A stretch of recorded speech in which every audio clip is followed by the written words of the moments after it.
i ni ganu'n hymynau o fawl, a gwrandod air, a dod yn hymbil atat. Cyffwrdd ein calonnau o'r newydd o dad, mwyn i'n hysbryd ni gael ei adfywio gan dy ysbryd di, ac i'n bywydau gyfeirion gliriach ata ti.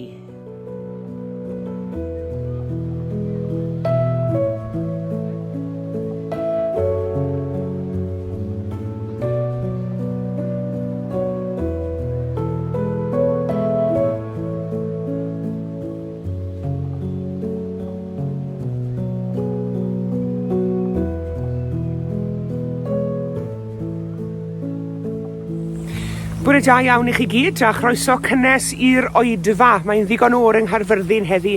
Diolch yn fawr iawn i chi gyd am ymuno ni. Gobeithio gewch chi fendith o gyd addolion ni heddi. Croeso cynnes iawn.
Adnodau o'r degfed bennod o Efengyl Mathew.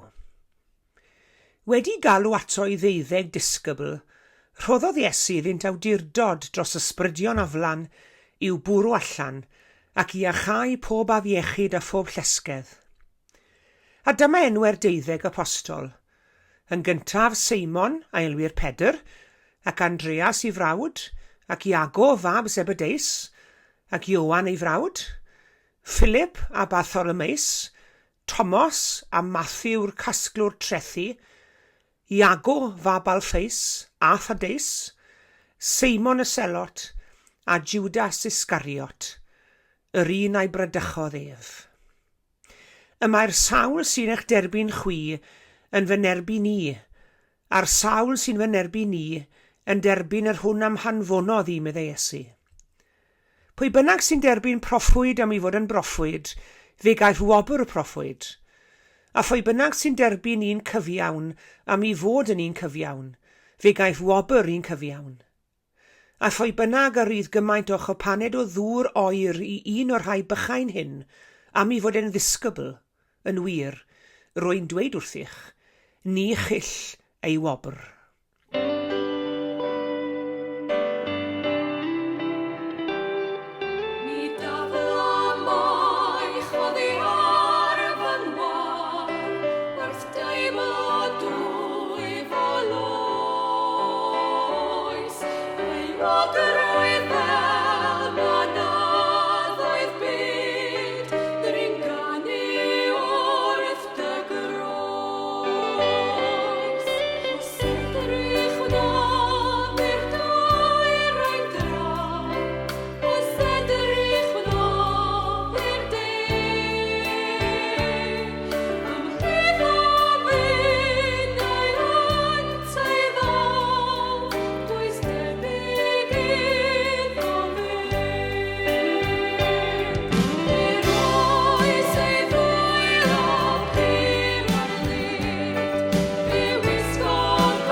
Dewch gyda fi y bore yma i Pennsylvania, Unol Daleithiau America, ac i bentre bach arbennig o'r enw Bryn Mawr. Ac fe enwyd y pentre hwn ar ôl y stad gel Dolgellau a oedd yn perthyn i'r crynwr Rowland Ellis ac yn fudodd i Pennsylvania yn 1686 mwyn ffoi rhag erledigaeth crefyddol. Ym Bryn Mawr, ar y 4 ar 15 o Tachwedd eleni, wythnos diwetha, bu farw un o bregethwyr mwyaf dylanwadol ein cyfnod, sef Tony Campolo. Ysgolhaig, arwr dewr, pregethwr ysbrydoledig, a wnaeth gyfraniad erythrol yn herio ac yn procio cydwybod cymdeithasol yr eglwys am faterion cyfiawnder.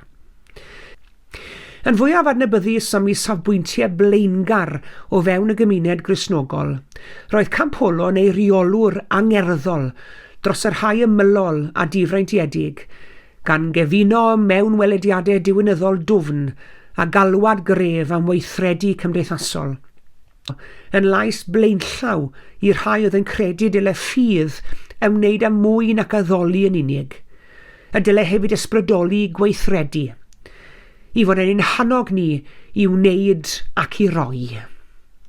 Nawr, yn Efengyl Matthew, mae sôn am Iesu yn annog estyn paned o ddŵr oer, a hynny fel act o garedigrwydd. Gwrandewch yr eiriau Iesu.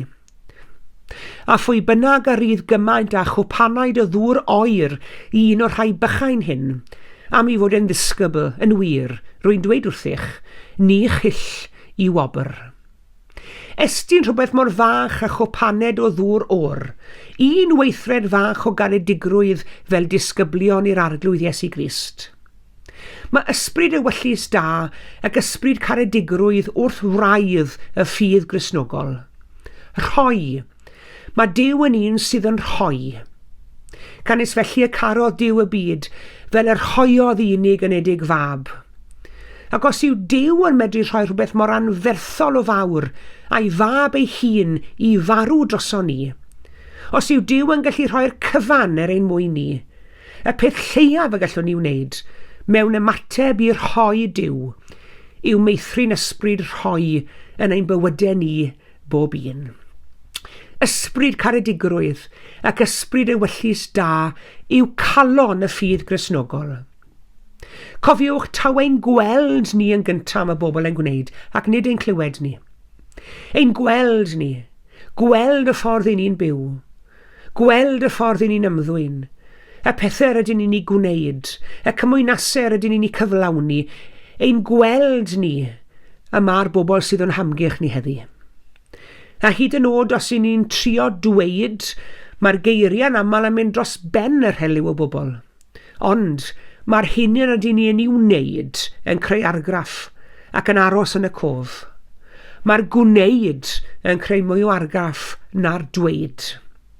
Mae act o gariad ac ewyllus da yn gadael i ôl. Mae llawer i beth yn bodoli heddi nid yn gymaint oherwydd bod rhywun wedi dweud, ond oherwydd bod rhywun wedi gwneud. Mae ond angen i ni edrych ar weinidogaeth Iesu ei hun i weld cymaint o bwyslais yr oedd yn gosod ar wneud i bobl eraill. Doedd dim byd hunanol yng weinidogaeth Iesu. Dyn mwyn eraill oedd Iesu. A mae wedi'n galw ni, chi a fi, i fod yn bobl mwyn eraill hefyd. Mae gwneud a rhoi eraill yn galon y ffydd Gristnogol. Yn gyntaf, i ni'n rhoi i'r rhai sydd angen ein cymorth ni. Mae'r rhan fwyaf ohono ni yn freintiedig iawn. Mae gymaint gyda ni, gormod y dyd y gwir. Ac o ganlyniad mae'n hawdd i ni anghofio cyn lleied sydd gan bobl eraill. Fel gweithred o garedigrwydd mwyn cefnogi apel arbennig, fe gyfrannodd un cwmni o Brydain gannoedd o frisbees plastig i gartre plant amddifad yn Angola yn Affrica. Fe feddeliodd efallai byddai'r plant yn licio chwarae gyda nhw. Ymhen rai misoedd, fe welodd cynrychiolwr o'r cwmni a'r cartre plant amddifad hwn yn Angola. Fe ddiolchodd un o'r lleianodd iddyn nhw am y platiau hyfryd yr oedd eu cwmni wedi darparu ar eu cyfer nhw. Ac fe adroddodd sut yr oedd y plant yn bwyta bant o'r frisbees yma, yn cario dŵr ynddyn nhw a hyd yn oed yn dal pysgod gyda nhw. A phan esboniodd y cynrychiolwr o'r cwmni bod y frisbees yma fod i gael ei defnyddio fel teganau. Mi roedd y lleiain wrth ei bodd o feddwl bod y plant yn gallu defnyddio nhw fel teganau hefyd. Ar y naill llaw mae'r stori honno'n eitha doniol, ond ar y llaw arall mae yna dristwch yn y stori hefyd yn dosau. Mae yna bobl a fydde'n barod iawn i drysori'r pethau rydyn ni wedi cwpla nhw, ac yn barod i fwyta'r hyn yr ydyn ni wedi taflu ffwrdd. A phwy bynnag ar idd gymaint a chwpaned o ddŵr oer un o'r rhai bychain hyn, meddai Iesu. Fel Cristnogion, fe ddylai angen eraill fod o gonsyrnu ni. A hynny nid yn unig oherwydd i bod nhw'n bobl bach neis, ond oherwydd yr oedd amser pryd yr oedd angen arno ni hefyd cofiwch. I ni gyd yn gwybod beth yw derbyn rhodd. I ni gyd wedi derbyn gras Duw. Fe garodd Duw ni pan o'n ni'n ddiamadferth. Fe garodd Duw ni pan nad oedden ni'n heiddi gael ein caru. Ac felly, mae'n gyfrifoldeb arno ni edrych o'n hamgylch ni heddi, i weld beth yw'r angen y mywydau'r rheini sydd yn ddiamadferth. O'ch chi'n gwybod bod y gair capel yn dod o'r gair Lladin capella, ac ystyr y gair capella yw clogin. Yn ôl traddodiad, dath y gair o stori'r milwr Rhufeinig Sant Martin. Ac fe rhoddodd Sant Martin i glogin i Gardotin oedd ar fin rhewi farwolaeth. Fe ddath clogin Sant Martin yn grair pwysig iawn a chafodd ei gadw mewn adeilad enwyd ar ôl y clogin, sef capella. Trodd y gair yn chapelle yn Ffrainc, yn chapel yn Lloegr ac yn gapel yng Nghymru. Capel, clogin Duw ar gyfer y sawl sydd mewn angen. Ni yw'r sawl sydd mewn angen yng ngolwg Duw. A chan mae byw ar ei drigaredd a'i ras e'n ni'n gwneud, i ni ddim yn unrhyw sefyllfa, i droi cefn ar y sawl sydd mewn angen o'n hamgylch ni heddi. A phwy bynnag ar idd gymaint a chwpaned o ddŵr oer un o'r plant bychan hyn, meddai Iesu. Yn ogystal â'r rhoi i'r rhai sydd mewn angen ein cymorth ni, yn ail, ffordd o roi yw'r rhoi yng ngwasanaeth yr arglwydd. Falle bod chi wedi sylwi yn yr hanes a ddarllenwyd ynghynt bod Iesu ddim yn sôn am roi'r tlawd, ond yn hytrach mae e'n sôn am roi'r sawl sydd yn ymwneud â gwaith yr arglwydd. Mae e'n dweud, pwy bynnag sy'n rhoi croeso i chi, mae e'n rhoi croeso i mi. A phwy bynnag sy'n rhoi croeso i mi, mae'n rhoi croeso i Dduw, yr un sydd wedi fanfon ni. A chredwch i fi, medda fe, bydd y person yna'n siŵr o gael ei wobr. Does ond rhaid i rhywun rhoi diod o ddŵr oer, un o'r rhai bach yma. Yr rhai bach yma. Pwy yw'r rhai bach yma mae Iesu'n sôn amdano nhw fan hyn? Wel, y bobl cyffredin, sydd wedi hanfon allan i wneud ei waith e. Dyna pwy yw'r rhai bach yma. Y disgyblion yw'r rhai bach. A phob disgybl Iesu Grist dros y canrifoedd. A mae rhaid i ni gofio bod canlynwyr Iesu wedi cael eu hanfon mas i fyd creulon ofnadw yn y cyfnod hwn. Fydden nhw'n crwydro'r wlad ac yn dibynnu ac yn byw ar garedigrwydd a thrigaredd bobl eraill. Ond nhw'n mynd o le ac yn dibynnu ar eraill i'w croesawu ac i'w bwydo nhw ac i roi llety iddyn nhw hefyd. Cofiwch, meddai Iesu, does ond rhaid i'r rhywun roi diod o ddŵr oer i un o'r rhai bach yma sy'n ddilynwyr i mi, a chredwch i fi, bydd y person yna'n siŵr o gael ei wobr.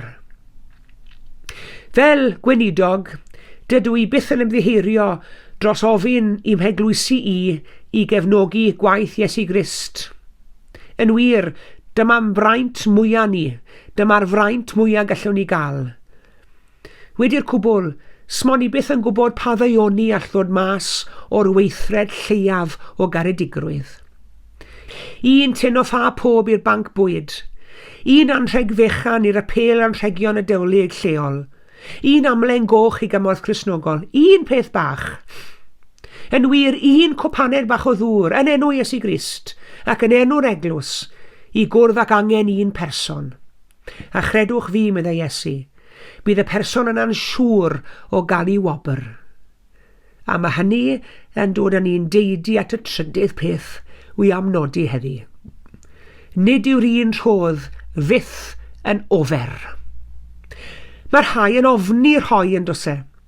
Yn ofni'r rhai o'i harian, i hamser, i doniau, a hyd yn oed i bywyd i waith yr eglwys, achos i bod nhw'n ofni a bydden nhw'n colli'r cwbl, ac yn colli gafel ar y cwbl, yn colli reolaeth ar y cwbl. Mae'r genhedlaeth hon yn llawn control freaks, os gai ddweud. Os rhoi ein harian i waith Duw, byddant yn ni colli gafel arno fe. Os bydd yn rhoi hamser mewn gwasanaeth i'r arglwydd, i'r eglwys, neu rhywun arall, bydden nhw'n colli. Os maen nhw'n rhoi talentau a'i doniau ysbrydol i helpu adeiladu corff Crist, bydden nhw'n colli doniau.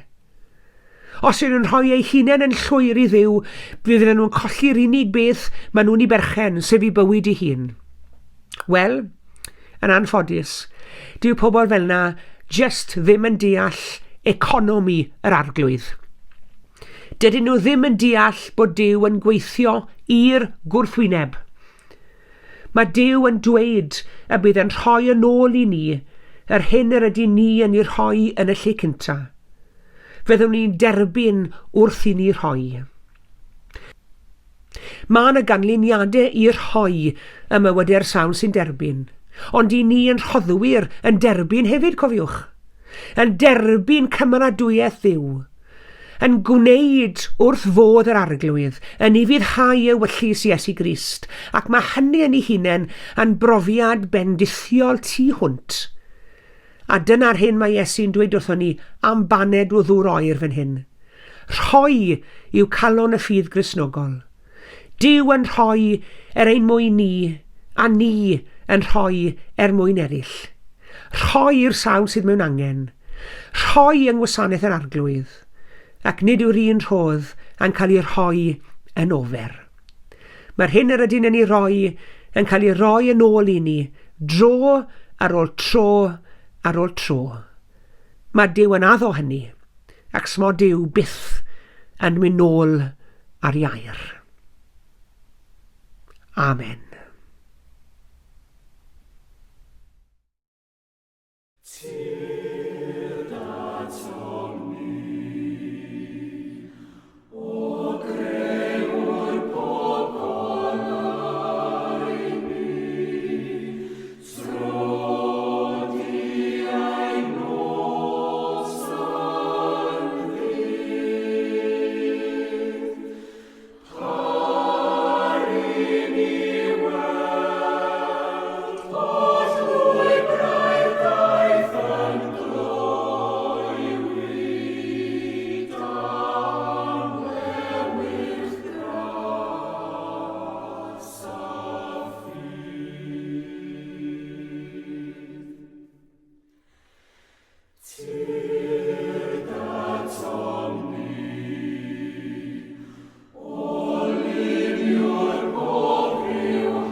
Gweddiwn. Yn ein gweddiau'r bore hwn, gadewch i ni ofyn am gymorth ysbryd Duw i agosau eto. Gadewch i ni ddiolch am gael eirio dros ein gilydd a thros y byd. Gadewch i ni gyflwyno i Dduw ein gweddiau dros bobl eraill, gan gofio'n arbennig am yr rhai rydyn ni'n gwybod amdanyn nhw sy'n mewn angen, a fiechyd neu adfyd. Ymdywelwn felly. Arglwydd grasol fe ddest di ato ni yn dy fab Iesu Grist, i ymlygu dy gariad a't osturi tuag at y blant, i sefydlu dy deyrnas ar y ddeiar, i'n galw i fod yn eglws i ti, ac i osod arnom y cyfrifoldeb o eiriol dros dy fyd, ac i wasanaethu'n gilydd yn dy enw. Arglwydd disg ni sut i weddio ac am beth i'w ofyn, i ymddiried yn dy gariad iachisol, ac i wybod dy fod, trwy ein hymbiliau ni, yn sianelu dy ras eraill. Eiriolwn arglwydd, ar rhan y cleifion a'r cystuddiol, ar sawl sydd heb obaith gwellhad, ar rhan y rhai sy'n gweini ar eraill, yn lleddfu poen ac yn iachau a fiechydon. Eiriolwn arglwydd ar rhan y galarus a'r unig, ar sawl y mae hiraeth yn ei llethu. Ar ran yr amddifad a'r digyfaill, ar sawl sydd heb neb i weddio drostynt. Eiriolwn arglwydd, ar ran cartrefi a theuluoedd, a rwygwyd gan drais, anffyddlondeb neu gynni. Ar ran y rai sy'n mhell oddi cartre, ac yn unig yn hwyr y dydd. Eiriolwn arglwydd, ar rhan y tlawd a'r digartref, ar rhai sydd heb neb i'w hymgeleddu. Ar ran ffoduried a'r niwynog, a phawb sy'n dioddef o achos trachwant eraill. Eiriolwn arglwydd, ar ran arweinwyr y gwledydd, a rhai osodwyd mewn awdurdod dros eraill. A rhan pawb sydd yn ymdrechu dros gyfiawnder a ryddid, a phawb sy'n ceisio heddwch rhwng y cenhedloedd. Eiriolwn arglwydd, a rhan yr eglwys ledled y ddeiar, a chynulleidfaoedd dy bobl di ym mhob man. A rhan yr rhai sy'n cyhoeddi efengyl Crist, ac yn arwain eraill i fywyd newydd yn ddoef. I ddwylo di Dduw Dad, y cyflwynwn ein hunain, ein gilydd a'n gweddiau, gan ofyn i ti ein defnyddio i gyflawni dy wyllys ac i estyn dy deyrnas. Trwy Iesu Grist ein harglwydd. Gadewch chi'n uno nawr i weddio gweddi'r arglwydd. Ein tad yr hwnnwyt yn y nefoedd, sancteiddi'r dy enw, deled y deyrnas, gwneler dy ewyllus, megis yn y nef, felly ar y ddeiar hefyd.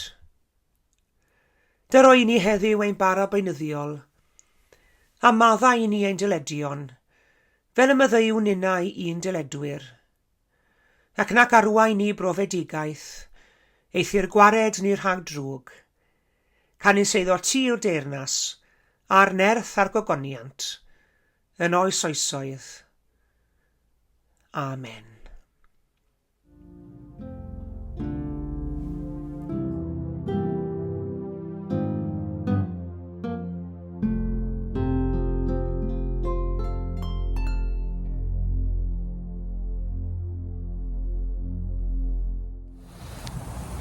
Diolch yn fawr iawn i chi gyd am eich cwmni.